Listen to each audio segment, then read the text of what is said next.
भारत रत्न सम्मानित सर मोक्षगुंडम विश्वेश्वरैया के जन्मदिन 15 सितंबर को राष्ट्रीय इंजीनियर दिवस के रूप में मनाया जाता है। सर मोक्षगुंडम विश्वेश्वरैया को भारतीय इंजीनियरिंग का पितामह माना जाता है। अशोक गुवालानी, अभियंता, नर्मदा वैली डेवलपमेंट अथॉरिटी ने इस अवसर पर सभी को हार्दिक शुभकामनाएं देते हुए कहा, हम सभी को सर मोक्षगुंडम विश्वेश्वरैया द्वारा किए गए कार्य से प्रेरणा लेनी चाहिए। इंजीनियर्स की कड़ी मेहनत का ही परिणाम है कि आज पूरा देश प्रगति के पथ पर अग्रसर है। अशोक गुवालानी ने अपने साथियों से आह्वान किया कि वो नए तकनीकी ज्ञान को अपनाएं एवं गुणवत्तापूर्ण कार्यों से देश के विकास में योगदान दें, जिससे हमारा देश भारत 2047 में विकसित राष्ट्र बन सके।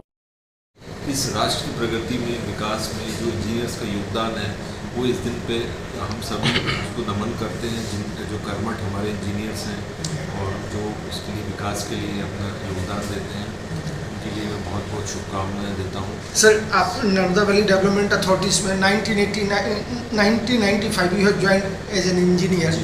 सर, काफ़ी चैलेंजेस थे, टेक्नोलॉजी एडवांसमेंट नहीं था, ट्रांसपोर्ट नहीं था। ये कई गाथा है इंजीनियर से किस डेडिकेशन से एनवीडीए में काम किया है? नहीं, एनवीडीए के अलावा मैंने डब्ल्यूआरडी में और एमपी रोड डेवलपमेंट कॉर्पोरेशन में अपनी सेवाएं दी हैं।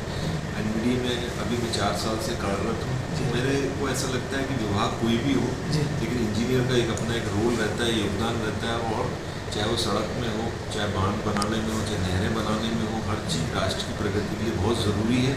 और वो योगदान जो है इंजीनियर्स का, वो बहुत बाकी दूसरे प्रोफेशन के मुकाबले काफ़ी बड़ा इम्पोर्टेंट रहता है, क्योंकि वो एक सीधे विकास में पब्लिक से सीधा डायरेक्ट योगदान देता है, पब्लिक सर, प्रभावित करता है। आपको भी मन में एक संतुष्टि का भाव होगा कि as an engineer you are going to somewhere contribute toward the public cause as a nation building.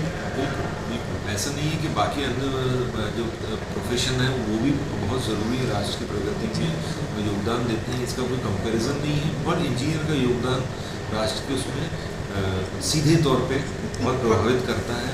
और मेरे ख्याल में अन्य क्षेत्रों में भी इंजीनियर का, चाहे मैकेनिकल इंजीनियर, सिविल इंजीनियर है, कोई भी ब्रांच हो, इलेक्ट्रिकल इंजीनियर हो, वो हर फील्ड में, चाहे वो वकीलों के लिए, जजेस के लिए, डॉक्टरी की फील्ड है, मेडिकल फील्ड है, कोई भी फील्ड है, उसमें कहीं ना कहीं इंजीनियर का योगदान प्रत्यक्ष या अप्रत्यक्ष रूप से रहते हैं।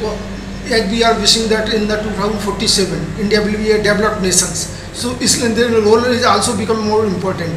बिल्कुल, सरकार की जो मंशा रहती है उसके लगभग शायद सभी क्षेत्रों में विकास की रहती है। सरकार मेरे ख्याल में पब्लिक के लिए सारे क्षेत्रों के विकास की सोचती है, उसमें लगभग हर क्षेत्र में इंजीनियर्स का प्रत्यक्ष या अप्रत्यक्ष योगदान रहता है। The new generation of engineers in coming up with the advanced, but expectation from that kind of breed.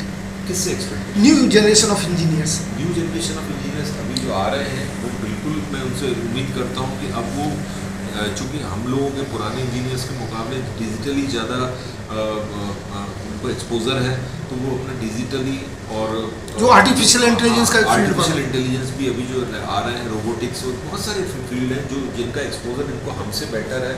तो अब शायद प्रगति में बहुत तेज़ी के साथ वो विकास में योगदान देने के लिए देश को के लिए बहुत जल्दी तत्पर रहेंगे और हमसे ज़्यादा योगदान दे पाएंगे अपने सर्विस लेंथ में, ये मैं कामना करता हूँ।